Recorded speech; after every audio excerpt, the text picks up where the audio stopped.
늘 시간에 쫓기며 바쁜 일상을 살면서도 결코 포기할 수 없는 게 있습니다. 바로 건강한 삶이죠. 하지만 이게 말이 쉽지 지키기가 보통 일은 아닌데요. 몸에 이걸 눈여겨본다면 어떨까요? 그런 게 갑자기 나타나면 대장암이라든가 위암이라든가 근거는 있어요. 실제로 연구 데이터가 그런 것도 있고. 위험 요인 중에 그래도 하나의 위험 요인이 될 수 있다. 지피지기면 백전백승. 이 단순한 진리는 내 몸도 예외는 아닌데요. 그중에서 가장 주목받고 있다는 3대 위험 요인을 알아봤습니다. 눈 아래쪽 이쪽 부분에 점을 찍고 싶어요. 몸에 난 점을 유심히 들여다보면 과연 뭘 알 수 있을까요? 소문에 따르면 그 생김새나 개수로 암에 걸릴 확률을 점쳐볼 수 있다고 합니다. 점 하나쯤은 다 있을 텐데 사실일까 궁금한데요.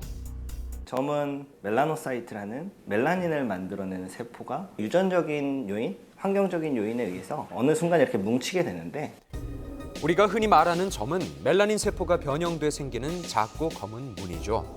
하지만 때로는 점처럼 보이지만 점이 아니고 피부암인 경우도 있습니다. 그래도 자세히 보면 좀 다르지 않을까요? 흑색종, 기저세포암, 편평상피세포암 이런 것들은 점 같은 걸로 오인할 수도 있죠. 악성 종양을 그저 점이라고 오인했다가는 자칫 치료 시기를 놓칠 수 있는데요.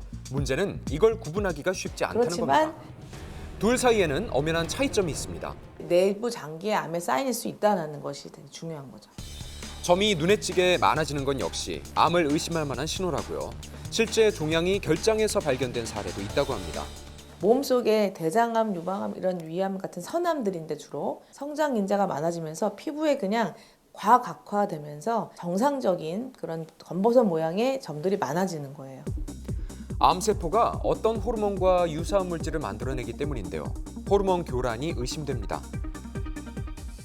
그 모양이 어떻든, 그 수가 많든 적든 새로 생긴 점은 일단 경계해야 하나요? 급격히 다량 발생한 검버섯이면 한 번쯤 의심해 볼 수도 있다 정도지 100% 암이다 절대 아닌 거죠. 그거는. 암 때문에 발생하는 점은 2군데 이상의 신체에서 동시에 나타난다는 겁니다. 괜히 점 한두 개 났다고 걱정할 필요는 없겠네요. 점이 암의 전조 증상 중 하나라는 소문, 사실이 아니었습니다. 자, 점에 이어서 이번에는 머리 둘레를 둘러싼 이야기인데요. 머리의 가장 굵은 부분을 측정해보면 이 문제가 생길지 알 수 있다고요. 바로 치매입니다. 한간에는 머리 둘레가 53cm보다 작으면 치매 때문에 고생할 확률이 더 높아진다고 하는데요. 머리 둘레와 치매가 어떤 상관관계가 있는지 알아보기 전에 이게 과연 의학적으로 근거가 있는지 먼저 알아보기로 했습니다. 상관이 있다는 연구 결과가 굉장히 많이 나와 있습니다. 그렇다면 두 번째 소문은 사실일까요? 머리 둘레와 치매의 관련성은 싱가포르 국립대학교에서 발표한 적이 있는데요. 머리 둘레가 작은 사람의 치매 유병률이 2배 이상 높다는 내용이었죠. 이유는 뭘까요? 머리 둘레 크기가 클수록 치매에 걸렸을 때 진행 속도가 훨씬 느리게, 더디게 간다라는 건 이미 여러 연구 결과를 통해서 알려져 있습니다. 머리 둘레가 크면 비교적 뇌세포가 많고 그 때문에 치매의 위험성은 자연스럽게 더 낮아진다는 이야기죠. 근데 이제 예를 들어서 그러면 머리가 크면 치매에 안 걸리고 머리가 작으면 치매에 걸리냐? 그렇진 않습니다. 관건은 머리 둘레뿐만이 아니라고요. 치매라는 게 다양한 원인에 의해서 발생을 하기 때문에 머리 둘레 작은 게 하나의 위험 요인이 될 수는 있지만 그렇다고 해서 다 치매가 온다라고 하는 것은 잘못된 이론이라고 생각하시면 될 것 같아요. 또 반론은 용적의 문제가 아니라 주름이 문제라는 사람이 많아요. 주름 많으면 그 표면적이 넓어지니까 그러니까 꼭 비례하진 않죠. 머리 작은데 천재가 왜 없겠어요.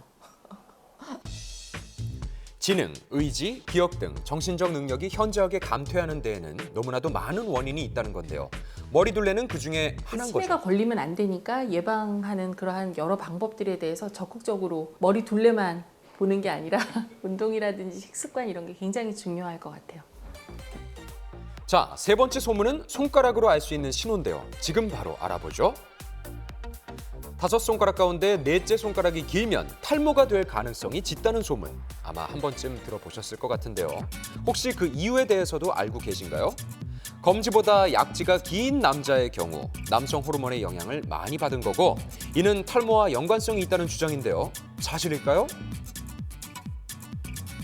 임신했을 때 그죠? 그 뭐 8주 뭐 그때 차야에서 결정되는 건 확실해요. 그 길이가 호르몬의 영향을 받는다는 거예요.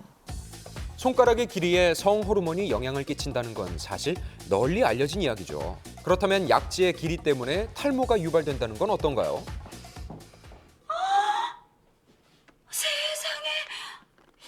뼈를 강화시켜주는 건 있지만 특정 뼈의 길이를 더 길게 한다든지 그런 부분은 아니기 때문에 뼈 전체 길이에 영향을 끼치는 건 사실이지만 특정 뼈를 길게 하지는 않고 탈모와의 직접적인 연관성을 말하기도 조금 어렵다는 거죠. 탈모는 단순히 남성 호르몬에 의해서만, 그것도 호르몬도 하나의 원인이 될 수 있지만 원체 다른 요소들이 많기 때문에 그 부분들까지 고려를 하셔야지 탈모는 꼭 그것만이다 라고 얘기하기는 힘들거든요. 질병에 대한 과도한 불안이나 걱정은 오히려 없던 병도 만들 수 있다는 것 꼭 기억하시기 바랍니다.